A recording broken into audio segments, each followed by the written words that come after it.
कृष्णम वंदे जगद्गुरुम। अ, आप सभी सनातनी हिंदू भाई बहनों का हमारी ये चैनल पे खूब खूब स्वागत है।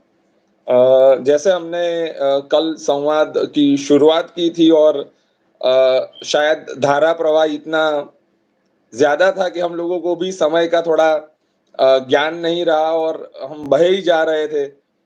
तो फिर समय की भी एक मर्यादा होती है, तो हम लोगों ने कल एक धारा प्रवाह को वहां पे रोका था और दर्शन भाई से हमारी बातचीत हो रही थी। दर्शन भाई, भगवत स्मरण, जय श्री कृष्ण। जय श्री कृष्ण प्रभु, जय श्री कृष्ण। दर्शन भाई, हम लोगों ने कल सनातन धर्म के परिचय के बारे में कुछ बातें की थी और बहुत अच्छा लगा वो मंथन।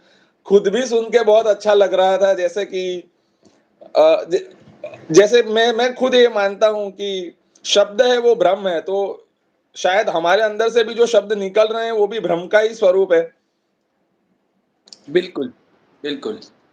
तो बहुत ही आनंद आया कल और आज उसी बात को हमको आगे लेके जाना है। तो आपकी अनुमति चाहिए तो हम भी शुरुआत करें। नहीं, नहीं, बिल्कुल इसमें अनुमति की कोई बात नहीं है। दर्शन भाई, सनातन धर्म में जैसे अन्य अन्य बहुत सारे पंथ इत्यादि हैं जिसमें भी ये चर्चा बहुत होती है कि इसके मूल में क्या है। तो सनातन धर्म के मूल में क्या है? सनातन धर्म की मूल कहाँ पे है और क्या है?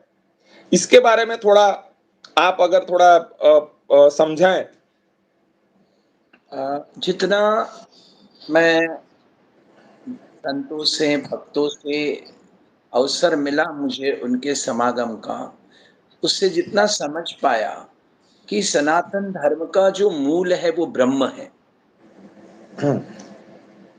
और इसे बहुत सहजता से समझने के लिए हम प्रहलाद जी के उस चरित्र में प्रवेश करते हैं। जी। जब हिरण्यकश्यप ने प्रहलाद जी महाराज को पूछा कि क्या तेरा विष्णु इस स्तंभ में है, तब प्रहलाद जी महाराज का उत्तर था कि इस स्तंभ में भी है। हम्म। ऐसे नहीं बोला कि इस स्तंभ में ही है, पर हम्म। इस स्तंभ में भी है, ये बोला उन्होंने। हम्म। हम्म। हम्म। मतलब उतने छोटे से बालक के अंदर की जब चेतना प्रबल हो गई, तो यहाँ सनातन धर्म जो है वो किसी जाति, उम्र या वर्ण प्रधान नहीं है, ये चेतना प्रधान है। और उस 5 वर्ष के बालक की चेतना प्रधान हो गई, जब जागृत हो गई, तो उसको ये समझ में आ गया कि ब्रह्म यत्र तत्र सर्वत्र व्याप्त है। जी। ब्रह्म जी। के बिना पांचों तत्व का ही कोई अस्तित्व नहीं है। ये ब्रह्मांड जो पंच तत्व से निर्मित है, उस पंच तत्व का अस्तित्व भी ब्रह्म के कारण ही है। जैसे भगवान ने गीता में स्वयं ने बोला कि जल की शीतलता जो है वो मैं हूं, बिल्कुल। पर्वत की स्थिरता जो है वो मैं हूं, बिल्कुल। पुष्प की सुगंध मैं हूं, फल के अंदर में रस मैं हूं। तो ये जो ब्रह्म ने खुद ने बोला कि जो उस पुष्प का अस्तित्व उसकी सुगंध है, तो वो कह रहे, परमात्मा कह रहे मैं हूं। जल का अस्तित्व उसकी शीतलता है, तो ब्रह्म कह रहा है वो मैं हूं। मतलब हम्म। जो भी चीज दृष्टिगोचर हो रही है, और हम्म। एक वस्तु को समझना होगा कि हम व्यवस्था के लिए, आशीष भाई, जड़ और चेतन शब्द का प्रयोग करते हैं केवल एक बेसिक अंडरस्टैंडिंग के लिए।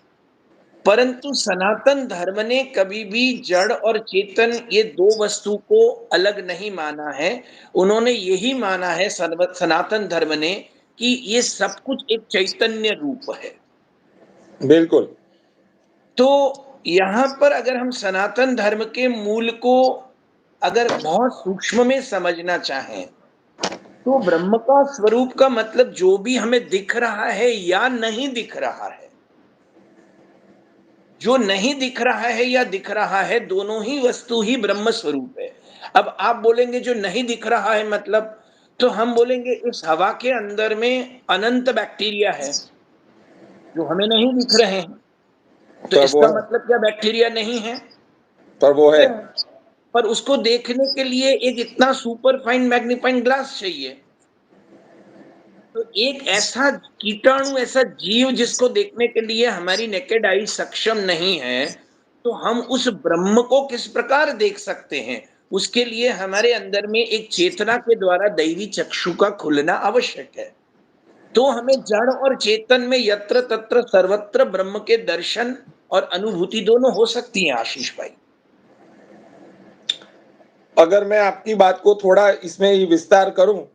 तो जैसे परब्रह्म की अगर कोई एक व्याख्या देनी हो, हम्म। अगर परब्रह्म की कोई भी व्याख्या देनी हो और एक हम्म। एक एक ही शब्द में देनी हो, तो मैं ये मान सकता हूं कि जो भी चीज, मतलब जो जड़, चेतन, दृश्य, अदृश्य, जो भी कुछ हम लोगों के भास हो रहा है या भास नहीं भी हो रहा है, उस सभी चीजों का जो कारणभूत है वो केवल एक ही चीज है, वो है परब्रह्म। एग्जैक्टली। करेक्ट। मैं अगर ये समझ पा रहा हूं, जो आपने मुझे पूरी बात बताई कि जो सनातन का जो मूल है, जो परब्रह्म है, वो हर वस्तु का, सर्व वस्तु का, सर्व पदार्थ का जो कारणभूत है, वो खुद है और वही परब्रह्म है। उसके एग्जैक्ट। अलावा और कुछ नहीं है। नहीं। अब इसको बस यही। समझने के लिए आशीष भाई, जैसे लकड़ी के अंदर में अग्नि है, हाँ। पर उस अग्नि को ये बात को गजेंद्र मोक्ष में गजेंद्र ने खुद ने ये बात कही है श्रीमद् भागवत में कि प्रभु जिस प्रकार उस अरणि के अंदर में अग्नि है, पर उसे प्रकट करने के लिए उस अरणि हाँ, को अग्नि से मंथन करना पड़ता है। सही है। तो उसमें से वो अग्नि प्रकट हो जाती है। और बिल्कुल जैसे ही सही। वो अग्नि प्रकट होता हो जाती है, वो अरणि जो है वो पंच महाभूत में विलीन हो जाती है, फिर वो अरणि का कोई अस्तित्व नहीं रहता है। हाँ, हाँ। तो ये है कॉन्शियस लेवल को पूर्ण रूप से प्राप्त करना, ये है स्थिति में जाना। और एक है प्रभाव। तो कि एक लोहे के गोले को अगर आपने अग्नि में डाल दिया और अग्नि में डालने के बाद कुछ घंटे के बाद में वो लोहे का गोला एकदम लाल हो जाता है, हम्म। तो उसमें अग्नि दृष्टि गोचर हो रही है। पर हम्म। फिर से उसे कुछ घंटे के लिए छोड़ दिया जाए तो वो पुनः एक लोहे का रंग पकड़ लेता है। उसमें मतलब से कौन। अग्नि जो है वो अंतर ध्यान हो जाती है। इसका मतलब ये उसके ऊपर में अग्नि का प्रभाव पड़ा था। हम्म। क्योंकि हम्म। सनातन धर्म जो है ये दोनों ही स्थिति को स्वीकार करता है कि जब साधक किसी भी साधना में प्रवेश करता है तो इनिशियल लेवल में उसके ऊपर प्रभाव ही पड़ता है, पर ग्रेजुअली अगर वो उस प्रैक्टिसेस को कंटिन्यू करता है, वो उसे जो भी संप्रदाय से जुड़ा है, जो भी उसके आदि गुरु ने आज्ञा की है, अगर उसको वो मैकेनिकली या टेक्निकली भी प्रैक्टिस करते रहता है, तो एक दिन वो उसकी स्थिति बन जाती है और उसका मतलब ट्रांसफॉर्मेशन होके वो टोटली कॉन्शियस लेवल में कन्वर्ट हो सकता है। मतलब कॉन्शियस लेवल को जगाने की जरूरत ऑलवेज रहती है और उसके लिए अभ्यास करना जरूरी है। जो बात भगवत हाँ, गीता में स्वयं भगवान ने कहा है अर्जुन को, कि अर्जुन, अभ्यास करेगा तो ही तू वो स्थिति में पहुंच पाएगा। बिल्कुल। और यही बात तुलसीदास जी महाराज ने बोली है कि करत करत अभ्यास से जड़मति होत सुजान। हाँ, हाँ, हाँ, हाँ। वो तो अगर तुलसीदास जी की यही बात को अगर मैं आगे लेके जाऊं जाऊं तो वो कहते हैं ना कि तब ही होए सब संशय भंगा, बहुत काल जब हो सतसंगा। बिल्कुल। तो जो भी संशय है कि ब्रह्म है या नहीं है, पर ब्रह्म की स्थिति को मानने या ना मानने में जो क्वेश्चन है, वो केवल और केवल अपने अंदर की कॉन्शियसनेस को जगाने का है। बिल्कुल। क्योंकि जब तक हम लोगों ने सिर्फ आउटर साइड से लोगों की एक्सटर्नल आवाजें सुनी है, तब तक शायद उसका प्रभाव हो सकता है, पर जब तक वो इंटरनली हम लोगों ने अपने आप को नहीं जगाया, तब तक परब्रह्म की स्थिति क्या है हम लोग नहीं जान सकते हैं। नहीं हो सकता आशीष भाई, यू आर एब्सोल्युटली राइट। जैसे कि एक इंसान बीमार है, उसको हॉस्पिटलाइज किया गया, उसको बेस्ट डॉक्टर, बेस्ट ट्रीटमेंट सब कुछ दिया जा रहा है, पर उसकी अपनी बॉडी के अंदर में उस दवाई के प्रति रिसेप्टिविटी खत्म हो गई है, उसको एक्सेप्ट करने की उसमें जो ताकत है वही नहीं है। तो वो एक्सटर्नली उसको कितनी भी दवाई दी जाए या लाइफ सपोर्ट सिस्टम दिया जाए, वो उसपे कोई प्रभाव नहीं डालेगा। बिल्कुल, बिल्कुल। जैसे लाइफ तो सपोर्ट उसी सिस्टम है। प्रकार हम जो भी प्रैक्टिसेस कर रहे हैं, चाहे सेवा, पूजा, अर्चना, ध्यान, सत्संग इत्यादि जो भी कर रहे हैं, अगर हमने उसका चिंतन मनन एकांत में बैठ के नहीं किया, अगर उसको अपने स्वयं के साथ टाइम नहीं दिया जो हमने किया उसके ऊपर में, तो ये केवल एक आउटर लाइफ सपोर्ट सिस्टम तक ये काम करेगा, पर ये हमारे ट्रांसफॉर्मेशन का रीजन नहीं बन सकता है। ये सनातन धर्म ने के हर संप्रदाय ने साधन को अलग-अलग प्रकार से स्वीकार किया है कि साधन आवश्यक है। श्री वल्लभाचार्य जी ने भी पुष्टि मार्ग में बोला है कि हम सब साधन के जीव है। तो साधन के बिना हम साध्य तक नहीं पहुंच सकते हैं, पर साधन को एक जड़ क्रिया की तरह करते ही जाना, ये भी फिर से हमारे अंदर में एक जड़ता आ जाएगी कि अगर वो साधन से, जैसे उस लोहे के गोले को अग्नि के संग से हटाया, तो वो धीरे से फिर से अपना लोहे के रंग में आ गया। तो अगर हम साधन के ऊपर डिपेंडेंट है, तो वो हमारी स्थिति नहीं बन सकती, वो प्रभाव बन सकता है फिर से। तो अंतःकरण में चिंतन मनन, और एक शब्द जो बड़ों से सुना है आशीष भाई कि हम और आप जो अभी कर रहे हैं, ये भगवद चर्चा है, it is a discussion of the Brahman. पर सत्संग जो है वो मेरे अंदर के कॉन्शियस और सबकॉन्शियस के बीच के इंटरैक्शन को सत्संग बोला जाता है, कि मेरा कॉन्शियस और सबकॉन्शियस जो मैंने सुना उसके बीच में जब आपस में संवाद करता है, और जब वो कॉन्शियस उस सबकॉन्शियस को काउंसिल करने में केपेबल हो जाता है, और सबकॉन्शियस कॉन्शियस के प्रति रिसेप्टिव होता है, तभी जाकर वो सत्संग जो है, वो बीज जो है वो अंकुरित हो सकता है, और उसमें से ब्रह्म के गुण जागृत होते हैं। अगर सीधी भाषा में कहूं तो यहाँ पे दर्शन भाई ये कहना चाह रहे हैं कि जो भी आपने सुना है वो अगर आपकी आत्मा तक और आपके एग्जीक्यूशन तक पहुंचेगा तो ये समझना है कि ये सत्संग था, नहीं तो वो केवल और केवल अपने कानों का विलास था। बिल्कुल। इन शॉर्ट ये यही आपका एग्जैक्टली। एक पॉइंट था, बराबर ना? एग्जैक्टली। मेरी गलती हो रही हो तो आप मुझे बताइएगा। नहीं नहीं, 100% यू आर परफेक्ट आशीष भाई। अब मैं इस चीज को जो परब्रह्म की व्याख्या है, जो बहुत सारे लोग बहुत सारी चीजों से देते हैं, पर परब्रह्म की व्याख्या जो बहुत ही स्पष्ट रूप से, और ये बात बहुत समझने जैसी है कि सनातन धर्म के अंदर इतने देवी देवताओं की बात होती है। हमको अन्य पंथ मजहब वाले लोग जब बोलते हैं कि आपके यहाँ पर इतने देवी देवता हैं, सभी को आप भगवान कहते हो, तो उसका मूल तत्व भी यही है कि हम परब्रह्म को हर किसी में देखते हैं, तो हर किसी में उस भगवान की व्याख्या भी हो जाती है। बिल्कुल। और इसको बहुत इजीली समझना हो आशीष भाई, सॉरी टू इंटरप्ट, हाँ, प्लीज आपके प्लीज। पिताजी का नाम जो भी रहा पर उसके साथ में शाह था, हाँ आपके दादाजी के नाम के साथ शाह था, हाँ आपके बेटे के नाम के साथ भी शाह है, तो वो आपके सारे परिवार में जितने भी सदस्य हैं उनके नाम अलग है पर शाह कॉमन है। हाँ, मतलब जो सरनेम है वो सबके लिए आ जाएगी क्योंकि वो परब्रह्म के साथ ही जुड़े हुए हैं। एग्जैक्टली। और ये पर, बहुत सिंपल है इसको समझना, बहुत सिंपल है। और इसीलिए भगवान ने जब अर्जुन 100% कंफ्यूज दिखा तो भगवान ने विराट पुरुष का स्वरूप धारण करके बताया कि ये सभी में मैं हूं।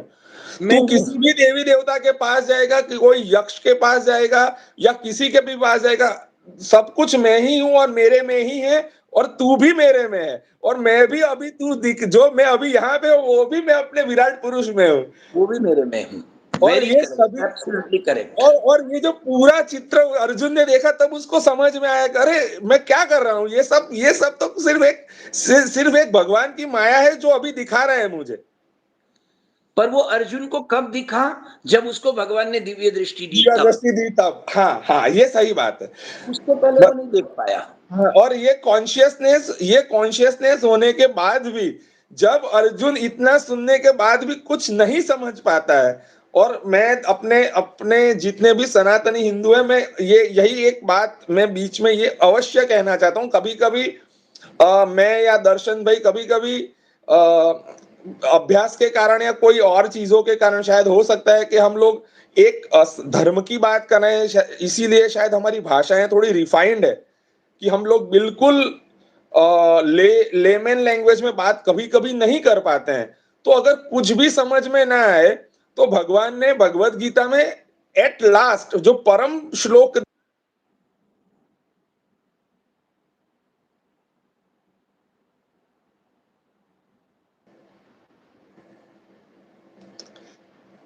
वो बीच में शायद कुछ कट हो गया।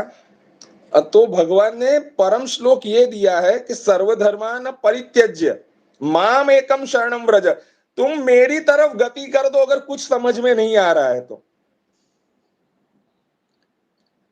थोड़ा सा मैं इंटरप्ट करूंगा आशीष भाई, यहाँ जो सर्वधर्मन परित्यज्य ये शब्द जब भगवान ने बोला तो यहाँ पर उन्होंने किसी भी मजहब संप्रदाय की बात नहीं बोली है। नहीं किया। हाँ उन्होंने हाँ। बोला कि तू पिता है, पुत्र है, भाई है, पति है, सखा है, शत्रु है, इनके सारे जो धर्म है, अर्थात तू जो अपने आप को एक देह मान रहा है और ये संबंध सारे देह के हैं और देह के साथ जुड़े संबंधों के प्रति जो तेरे धर्म है और उस धर्म के कारण तू कंफ्यूज हो रहा है और तू डिसीजन नहीं ले पा रहा है, तो प्लीज तू अपने आप को इन धर्मों के साथ में अपने देह को ही मुझे दे दे। मतलब लौकिक धर्मों का परित्याग कर कर तू मुझे सरेंडर हो जा, मैं यस। तेरा डिसीजन ले लूंगा। अगर तू अब कंफ्यूज है, और पहले भगवान ने उसको मैं अगर अपने सेशंस लेता हूं तो मैं थोड़ा सा, मैं पता नहीं क्यों पर अपन भगवत गीता की ओर चले गए हैं तो थोड़ी मैं बात कर लूं। मैं जब भी भगवत गीता की बात करता हूं तो मैं इस तरह से बताता हूं कि जब जीव बिल्कुल अज्ञानी होता है तो भगवान उसको बोलते हैं कि देख तू अगर अज्ञानी है और तुझे कुछ समझ में नहीं आ रहा है तो तू भक्ति योग को चूज कर, क्योंकि तू अज्ञानी है, तुझे कुछ समझ में नहीं आ रहा है। फिर अगर जीव के अंदर अहंकार आ जाता है कि नहीं नहीं मैं तो कुछ करने के योग्य हूं, मैं कुछ कर सकता हूं, तो भगवान कहते हैं ठीक है, अगर तू करने के योग्य है तो तू कर्मयोग को की ओर से मुझे मतलब कर्मयोग कर और उस कर्मयोग से धीरे धीरे करके तू मेरी तरफ आ जा। और जब जीव अपने अहंकार का त्याग कर देता है और अज्ञानी भी नहीं है, तब वो ऑटोमेटिकली भगवान के ज्ञान की तरफ जाता है और भगवान उसको ज्ञान योग का रास्ता दिखाते हैं। करेक्ट। पर जो समझने जैसी बात है कि जो अज्ञानी जीव है वो भगवान को बहुत इजीली पा लेगा, क्योंकि उसको कुछ नहीं करना है, उसको सिर्फ भगवान की भक्ति ही करनी है। हाँ आशीष भाई, मैं फिर से इंटरप्ट करूंगा। अज्ञानी होना और जड़ होना, ये दो हाँ, में अंतर है। नहीं नहीं, अज्ञानी होने का मतलब ये है कि ना किसी ज्ञान का अहंकार होना, न ना अज्ञानी किसी होने का अहंकार होना। ना, हाँ ना, अज्ञानी होने का अहंकार तो बिल्कुल नहीं हो सकता है, पर नहीं, वो ही उसमें उसमें इंफीरियरिटी कॉम्प्लेक्स होता है हाँ, कि वो मेरे को जड़ता कुछ नहीं वो आता, मैं ये नहीं हूँ, मुझे पता नहीं है, मैं नहीं कर सकता। तो हाँ, उसमें जो हमारे वल्लभ संप्रदाय के हरिराय महाप्रभु ने बोला है कि दीनता करते करते हीनता में प्रवेश चिंता मत नहीं कर आनी जाना। चाहिए। हाँ हाँ हाँ हाँ, वो बिल्कुल सही है, वो बिल्कुल सही है, पर जैसे जड़ता नहीं आनी चाहिए, कर्म का अहंकार भी नहीं आना चाहिए, और ज्ञान के प्रति इतनी भी उत्सुकता नहीं आनी चाहिए कि जिसमें खुद भगवान भी छूट जाए। हम्म। जैसे बहुत सारे ज्ञानी ऐसे हैं जो ज्ञान को पाने में भगवान को भी भूल जाते हैं। क्योंकि वो ज्ञान को बुद्धि का विषय बना दिए, चेतना का विषय नहीं बनाया हाँ, उन्होंने। पर आपको मैं सच में बताऊं, जब जब आदमी ज्ञान योग की ओर जाता है तो धीरे धीरे धीरे धीरे वो बुद्धि का ही विषय बन जाता है, चेतना का विषय नहीं बन पाता है। क्यों? क्योंकि आदमी जब ज्ञान की ओर जाता है तब भगवान भी उसको उस ज्ञान योग में फंसा के रखते हैं, जल्दी से भगवान वहां पे मिल नहीं जाते हैं। जितने जितने भगवान सरल ज्ञान योग की जगह पे भक्ति योग में है, क्योंकि अगर आप भक्ति योग को देखोगे तो भक्ति योग में भगवान भक्त की अहेतुकीय भक्ति से जल्दी से प्रसन्न हो जाते हैं। जैसे कि ध्रुव जी का उदाहरण है, ध्रुव जी का उदाहरण है, अगर आप देखोगे तो ध्रुव जी का साधन क्या था? तो ध्रुव जी का कोई ऐसा बड़ा साधन या बड़ी तपश्चर्या नहीं थी, पर उनके अंदर की जो भक्ति नारद जी द्वारा दी हुई थी, भक्ति का बीज बोया हुआ था द्वादश द्वादश अक्षर मंत्र के द्वारा, और श्री यमुना जी के तट का जो साधन उन्होंने किया हुआ था, उसने उस भक्ति को उन्होंने जो पकड़ के रखा, तो जल्दी से उनका भक्ति योग सिद्ध हो गया। जो आप कहना चाह रहे हैं शायद आशीष भाई, इस चीज को और भी इजीली समझने के लिए हमें श्रीमद् भागवत में अब प्रवेश करना पड़ेगा कि भक्ति के दो पुत्र ज्ञान और वैराग्य। तो क्या ज्ञान जब तक वैराग्य में परिणित नहीं होता है वो ज्ञान कहलाता ही नहीं है। सही है। कि मेरे अंदर में जो भी अहंता, ममता, वासना इत्यादि है, अगर वो ज्ञान के द्वारा समर्पण के मार्ग में मुझे नहीं ले जाती है, और मेरे अंदर में जो जीव भाव या माया के गुण है, उसको मैं आइडेंटिफाई करके ठाकुर जी को समर्पित नहीं कर पाता हूं और उससे अपने आप को डिटैच नहीं कर पाता हूं, तो वो ज्ञान है ही नहीं। बिल्कुल सही। ज्ञान वही है जो मेरे अंदर में जीव भाव है उससे मुझे विरक्त बनाए, वही ज्ञान है।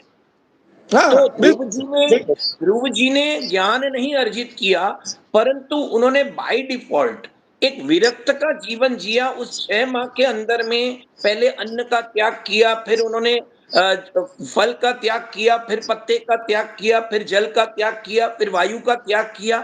तो उन्होंने विरक्ति की पराकाष्ठा के जीवन को प्राप्त कर लिया, लेकिन उस 6 महीने के अंदर में। हाँ हाँ हाँ, पर भक्ति भक्ति का बीज जो था, हाँ भक्ति का बीज जो था, उसका ही पल्लव ध्रुव जी की विरक्ति में दिखा।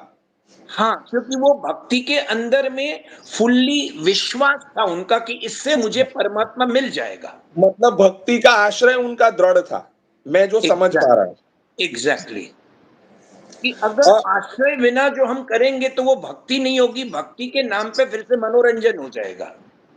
अब हम लोग उस चीज पे आ रहे हैं, आपको शायद ना पता हो, मुझे भी अभी अभी आपकी बात से, या आप लेके गए या ठाकुर जी लेके गए, मैं ये नहीं बोल सकता हूं, पर अब आप आ गए हो आश्रय पे। हम बात ज्ञान की कर रहे थे, अब हम बात कर रहे हैं आश्रय की। परब्रह्म से लेके परब्रह्म के आश्रय की बात कर रहे हैं। मैं इस आश्रय के पॉइंट पे ना इसको एलोबरेट करना चाहता हूं ज्यादा आज के दिन पे। इसका मैं आपको विषय बता दूं क्यों नहीं करना चाहता हूं, क्योंकि मुझे जो आगे की बात करनी थी, वो बात करनी थी उपासना पद्धति की। मुझे जो बात करनी थी उपासना पद्धति के साथ साथ के ब्रह्म का क्या स्वरूप है, क्योंकि हम लोगों ने बात कर दी थी कि ब्रह्म क्या है। ब्रह्म सनातन धर्म के मूल में ब्रह्म है, परब्रह्म। परब्रह्म का क्या स्वरूप है, तो हमने सर्वव्यापकता उनकी देख ली। अगर अगर हम लोग उसको नरसिंह मेहता के शब्दों में कहें कि नरसैया हमारे क्या कहते हैं, तो कहते हैं अखिल ब्रह्मांड मा एक तू श्री हरि जूझवे रूपे अनंत भासे। क्या बात मतलब है। मतलब तू इतने रज में रह के भी तू अनंत का एहसास मुझे करवा देता है, वही पर ब्रह्म की व्याख्या है। अब मैं इसको आश्रय पे आज इसलिए नहीं लेके जा रहा हूं, क्योंकि अगर मैं आश्रय पे चले गए तो जो मेरी जो बीच की जो 4 माले हैं, अगर हम सीधे लिफ्ट में चौथे नहीं, माले से अभी 10वें माले पे चढ़े चले जाएंगे अभी तो हमने पूरे ब्रह्म के स्वरूप की ही चर्चा को स्पर्श तक नहीं किया है अभी तक। हाँ, पर वो स्पर्श करते करते हम लोग आश्रय पे इसलिए चले गए क्योंकि भगवत हाँ गीता है, और भगवत गीता खुद आश्रय का ही फल है।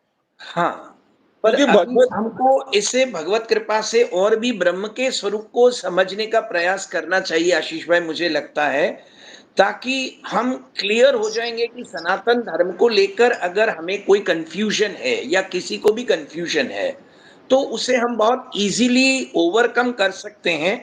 और इस डिस्कशन को अगर हम आगामी काल के ऊपर रखें। हाँ, मैं यही बोलने चाह रहा था कि इसको हम आगामी काल पे रखेंगे, पर इसके अंदर जो जो मुझे बात करनी थी, जो सच्चिदानंद स्वरूप है, जिसकी बात श्रीमद् भागवत जी में प्रथम श्लोक में ही हो जाती है, तो मुझे ऐसा था कि हमारे पास 5-6 मिनट है, क्योंकि हमने ब्रह्म की व्याख्या कर दी है। और मेरे दर्शकों के लिए मैं एक बात बता दूं कि हम कुछ भी करें, हम 2 लोग जो बैठे हैं यहाँ पे, हम कुछ भी करें, मैं पहले से ये एस्टेरिस्क लगा दे रहा हूं कि हम अल्टीमेटली श्री कृष्ण पे ही आ जाएंगे। बट क्योंकि नेचुरल। क्योंकि हमारे लिए परब्रह्म और श्री कृष्ण की व्याख्या एक ही है। हाँ, तो हम हम ब्रह्म अगर का हम मतलब अपने कृष्ण और कृष्ण का मतलब ब्रह्म हमारे लिए। हाँ हाँ, तो हम इसके अंदर अगर किसी को सुनने वाले को कुछ बायस लग भी लगा रहा है तो आप हमको आके बताइएगा। जैसे कि मैं एक समय पे जगत गुरु हमारे रामानंदाचार्य जी हैं, उनको सुन रहा था। तो उन्होंने दर्शन भाई भागवत जी में आता है कि कृष्णस्तु भगवान स्वयं। तो उन्होंने उसका भी अर्थ ऐसे निकाला कि यहाँ पे तू शब्द का उपयोग है, इसलिए मतलब वहां पे अर्थ राम है, कृष्ण नहीं है। तो मैं समझा कि उनकी आसक्ति कितनी दृढ़ है। ये तो बहुत अच्छी बात है। हाँ हाँ, बिल्कुल। वो उसमें मुझे बहुत ही मतलब मुझे बहुत प्रसन्नता हुई कि जो आसक्ति और जो आपने भी बात आश्रय की ना, जो सनातन धर्म के मूल में इतने देवी देवताओं की बात हो रही है, फिर भी अगर यहाँ पे ही उन परब्रह्म की बात हो सकती है कि सब कुछ होते हुए भी हम लोग ऑल माइटी गॉड की बात करते हैं कि एक ही केवल एक परब्रह्म है, तो वो क्यों हो रही है और परब्रह्म का क्या आयाम है। और इसकी बात तभी हो सकती है जब हम लोग आश्रय की बात करेंगे। बिल्कुल 100%। तो मैं सिर्फ आपको सच्चिदानंद की व्याख्या करने के लिए आपको बोलूंगा, 4-5 मिनट है हमारे पास, आप थोड़ा सा प्रकाश करिए। शायद कल हम लोगों ने एक चर्चा की थी सत्य। हाँ सत्य, चैतन्य और आनंद। तो कि सत्य जो है आशीष भाई, ये एक ऐसा मतलब ट्रिकी मैटर है कि मैं नदी के इस पार खड़ा हूं और आप नदी के उस पार खड़े हैं। तो आपके लिए सत्य जो है कुछ और है और मेरे लिए सत्य कुछ और है। पर या तो मैं आपके पास आ जाऊं तो मेरा और आपका सत्य एक हो जाएगा, या आप मेरे पास आ जाए तो मेरा और आपका सत्य एक हो जाएगा। तो ये सत्य जो है, ये इसीलिए सनातन धर्म इतना विलक्षण और इतना सुंदर है कि यहाँ भगवान ने बोला है कि ये तुम्हारे हर एक का स्वतंत्र अनुभव है। सत्य, सत्य एक तो यूनिवर्सल सत्य है। जो परब्रह्म जैसे स्वयं आशीष है। भाई सपोज करिए एक माँ है, उसके 3 बच्चे हैं, वो माँ उस तीनों बच्चों को समान रूप से ट्रीट करती है, पर उन तीनों बच्चों के लिए माँ के प्रति फीलिंग अलग होती है। वो सही। उनका परसेप्शन अलग होता है। एक कहता है ये उसको ज्यादा प्यार कर रही है, दूसरा कहता है नहीं तुम उसको ज्यादा सम्मान देते हो, तीसरा कहता है नहीं मुझे तो देखते ही नहीं हो, या मुझे सबसे ज्यादा प्यार करते हो। तो ये उनका परसेप्शन है, पर माँ उनके परसेप्शन से प्रभावित नहीं होती है। माँ माँ रहती है, उसके अंदर में वो सत्य होता है कि ये मेरे ही बच्चे हैं। तो कि एक सत्य यूनिवर्सल सत्य होता है, और एक सत्य मैं जैसे जैसे प्रैक्टिस करके अपने आप को इवैल्यूएट करते जाऊंगा, उस इवैल्यूएशन के साथ में मेरे सामने सत्य का स्वरूप जो है वो खुलते जाएगा, और मेरे लिए सत्य की परिभाषा भी बदलती जाएगी विथ माय प्रैक्टिसेस। और अगर परिभाषा नहीं बदल रही है सत्य की, तो मैं जर्नी में नहीं हूं, मैं स्टैग होके मैं जड़ बन गया हूं। मुझे लग रहा है आशीष भाई 29 मिनट्स हो गए, अब चैतन्य और आनंद के विषय को कल नहीं रख। नहीं, करिए करिए करिए करिए करिए करिए, नहीं नहीं नहीं, अरे करिए करिए करिए। देखो वो सत्य जो है ना, ये कोई वस्तु नहीं है कि आपने मुझे दे दिया मैंने आपको दे दी तो वो समझ में आएगा। ये जब तक मैं जर्नी में नहीं आऊंगा, ये जर्नी में आते आते मैं जितनी अनुभूति को गेन करूंगा, उतना सत्य का स्वरूप मेरे अंदर में विराट होते जाएगा। सत्य के प्रति मेरा जो एक्सेप्टेंस है वो बहुत अलग हो जाएगा। और जब तक वो सत्य के स्वरूप को मैं जितना जल्दी स्वीकार करते जाऊंगा, उसके परिवर्तित स्वरूप को, उतना ही मैं चैतन्य को समझ पाऊंगा कि ये जो भी दिख रहा है, क्योंकि मैंने सत्य का अनुभव जो किया वो मेरे आजू बाजू के वातावरण के थ्रू ही किया, चाहे वो व्यक्ति हो, वस्तु हो, घटना हो, उन्हीं के थ्रू मेरे को तो जो भी एक्सपीरियंस मिल रहा है वो मिल रहा है। तब वो जो प्रैक्टिशनर है, जो जर्नी में है, वो उस सत्य का अनुभव इनके थ्रू करता है, तब वो कहता है इसमें जड़ चेतन कुछ भी नहीं है, ये सब ब्रह्ममय है। वो तब उसके आनंद। लिए वो चैतन्य बन जाता है। तब उसके लिए वो वस्तु, व्यक्ति, पदार्थ, पशु, पक्षी, जाति, मनुष्य कुछ नहीं रहता है, वो चैतन्य बन जाता है। पर वो चैतन्य एक अनुभव करने के बाद उसकी स्थिति बनती है, उसकी दृष्टि के अंदर में वो चेतना जागती है। और वो चेतना जब जागती है, तब उसको ये जगत जो है वो जड़ चेतन मतलब दो नहीं दिखता है, उसको एक ही दिखता है कि सब कुछ यहाँ चैतन्य है। और जब वो चैतन्य स्वरूप की अनुभूति में चला जाता है, वो चैतन्य के स्पर्श में रहता है अंतःकरण से, तब उसके अंदर में से हर प्रकार का भय, जो जिसमें जो श्लोक आपने बोला, सच्चिदानंद रूपाय विश्वोत्पत्त्यादि हेतवे तापत्रय विनाशाय, तो कि तीन प्रकार के जो ताप है हमारे अंदर में, फिजिकल बॉडी, मेंटल बॉडी और इमोशनल बॉडी, ये तीन प्रकार के ताप होने के कारण हमको कितना भी सुख मिल जाता है, पर उस सुख को पूर्णतः हम आनंद नहीं ले पाते हैं, क्योंकि कभी हम फिजिकली प्रॉब्लम में रहते, कभी मेंटली, कभी इमोशनली। परंतु जो चैतन्य अवस्था को प्राप्त कर जाता है, उसके ये तीनों दुख जो है वो उससे ऊपर उठ जाता है, क्योंकि न वो अपने आप को फिजिकल बॉडी मान रहा है, न वो अपने आप को माइंड मान रहा है, न वो अपने आप को इमोशन मान रहा है। वो कह रहा है मैं अंश हूं और तू अंशी है। और वो अंश और अंशी का जब मिलन का अनुभव करता है, तब वो आनंद से परमानंद स्वरूप की अनुभूति कर जाता है वो।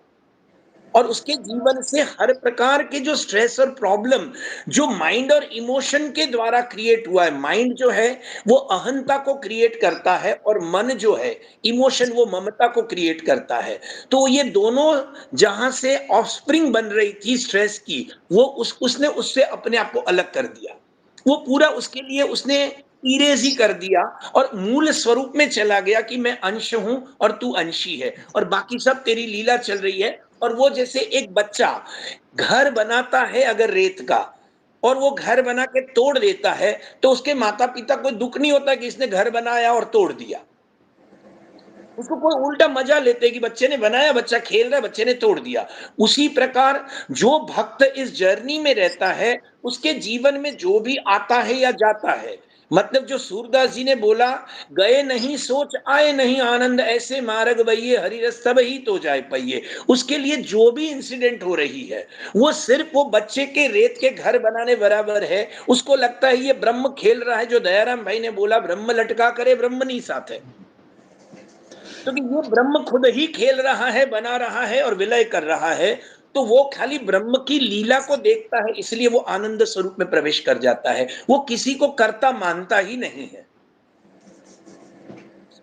सो इन ब्रीफ मैं जो समझ पाया बड़ों से, वो मैंने आपको बताने का प्रयास किया आशीष भाई। मतलब जो दर्शन भाई ने बताया, मैं अगर इसको बहुत ही सिंप्लीफाइड शब्दों में कहूं कि जो सत्य, सत्य से चैतन्य और चेतना के प्रकट होते ही जो हृदय में आनंद की अनुभूति होती है, क्योंकि सत्य का होना बहुत जरूरी है इस सभी के अंदर। अगर आपके अंदर सत्य का प्रवेश नहीं है, तब तक आपके अंदर चेतना का भी जागृति होना इम्पॉसिबल है। क्योंकि जब तक आप सत्य से करीब नहीं हो पाते हो, सत्य को ही अनुभव नहीं कर पाते हो, तब तक आपकी चेतना नहीं जागेगी।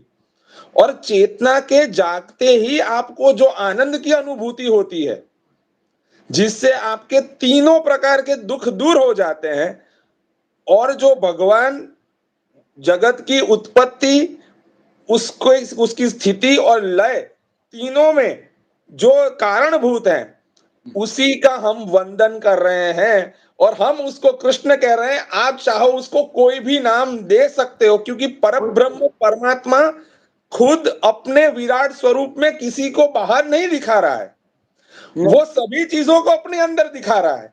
जो सनातन की सबसे सुंदरता है कि वो ना बोल रहा है कि अरे तू शिवपंथी है, अरे तू शाक्त है, ऐसा नहीं। सभी चीज को अंदर, मतलब इतने हद तक ये जो समझने जैसा बात है, जो जो मैं कहने चाह रहा हूं वो सभी लोगों के लिए सुनने जैसी बात है। ना कोई पंथ, ना कोई मजहब ऐसा है जो उसके बाहर है। वो परम ब्रह्म की जो सीमा है उसने किसी को बाहर नहीं रखा है। ना उसको कोई फेवरेट है, ना उसके लिए कोई दुश्मन है, ना ना ना मित्र है ना दुश्मन है, कुछ नहीं है। वो बिल्कुल एक ही स्थिति में है। जो भगवान अर्जुन को स्थित प्रज्ञ की व्याख्या दे रहे हैं, जो आज्ञा कर रहे हैं, वो खुद भी स्थित प्रज्ञ है। ना किसी का वो मित्र है, ना किसी का वो शत्रु है। वो बस एक साक्षी भाव में खड़ा हुआ है जिसके अंदर सब कुछ है। वो बस आपको देखना है, आपको उसके सत्य को परखना है, आपको उसको सत्य को जगाना है। उससे चेतना जागेगी और उससे आपको आनंद का अनुभव होगा। क्या यही बात, सत्य और सनातन है। Very good. मैंने मैंने सिर्फ और सिर्फ दर्शन भाई ने जो पूरा एक महल दिखाया था, मैंने आपको बिल्कुल उसका एकदम सूक्ष्म स्वरूप करके दिखाने का प्रयत्न किया है। दर्शन भाई, अगर आशीष आपको भाई, हम लास्ट सब में। जो देख रहे हैं, बोल रहे हैं, ये वेद व्यास जी का जूठन हम सब खा रहे हैं। और उसके बाद हमारे संतों ने, आचार्यों ने उसको इतना मत के उसको इतना सरल बना दिया कि हम जैसे जो साधारण जीव है उनके लिए ये इतनी गहरी बात को डे टू डे लाइफ से अपनी लाइफ में कैसे एब्जॉर्ब करना और एग्जीक्यूट करना, ये उनकी कृपा, उनके हमारे ऊपर अनुग्रह, ये उनकी करुणा के कारण आज हम सनातन को इतनी सरलता से समझ पा रहे हैं। बिल्कुल, बिल्कुल, बिल्कुल। तो तो हमें हमारे ऑलवेज जो भी हमारे आदि गुरु है, हम जिस भी पंथ संप्रदाय को फॉलो करते हैं, उस आदि गुरु और आदि इष्ट के चरणार विंद में ही नतमस्तक होके कहना चाहिए कि आज मेरे अंदर में अगर किसी भी प्रकार से सत्य, चैतन्य और आनंद की धारा की ओर मेरी गति बन रही है, तो वो मेरे आदि गुरु और आदि इष्ट की कृपा का फल है। तो उनके प्रति ही निरंतर हमारा शीश झुकना चाहिए और हमें नतमस्तक होना चाहिए, आशीष भाई। जी बिल्कुल, माम एकम शरण ब्रज। जो गति है वो उनके तरफ ही होनी चाहिए, जो जो आज्ञा हमको परम श्लोक में हुई है। तो सभी दर्शकों को बस मैं यही कहना चाहूंगा कि ये जो आज हम दोनों की ओर से जो कुछ भी आज निकला है, हमारे शायद हमारे मुख से निकला हो ऐसा लग रहा हो, पर जो कुछ भी है उसकी ही चेतना से हुआ है, मैं तो यही मान रहा हूँ। और जो कुछ भी हम कह पा रहे हैं वो सब कुछ उनके ही चरणारिंद में समर्पित करते हुए आप सभी से आज के लिए विदाई ले रहे हैं हम लोग। और बस इतनी सी विनंती है कि इस चैनल को आप सब्सक्राइब अवश्य करें, इन वीडियो को आप शेयर करें।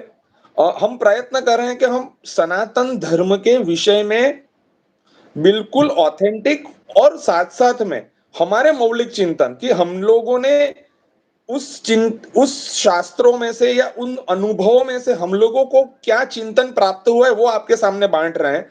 ऐसा जरूरी नहीं हो सकता है कि शायद हम लोगों ने जो कहा है वो किसी शास्त्र से निकाल के कहा है, पर वो हमारा मौलिक चिंतन, हमारा मौलिक अनुभव भी हो सकता है। तो ये बात हम सिर्फ इसलिए बता रहे हैं कि कल उठ के कोई अगर ऐसा पूछे तो हम नम्र होकर ये बात बताएंगे कि ये हमारे अनुभव भी हो सकते हैं, पर हमारा प्रयास ये है कि सनातन धर्म को एज इट इज, उसके जो स्वरूप है उसी स्वरूप में आपके सामने, सिर्फ उसका हमारी मौलिक चिंतन से आपके सामने प्रस्तुत करने का एक प्रयत्न है ये। तो हम आप सभी से विदाई चाहते हैं, आप सभी को भगवत स्मरण। दर्शन भाई, आपको भी भगवत स्मरण। जय श्री और कृष्ण। आप अवश्य हम लोगों को शेयर और सब्सक्राइब करें। जय श्री कृष्ण। धन्यवाद। जय श्री कृष्ण।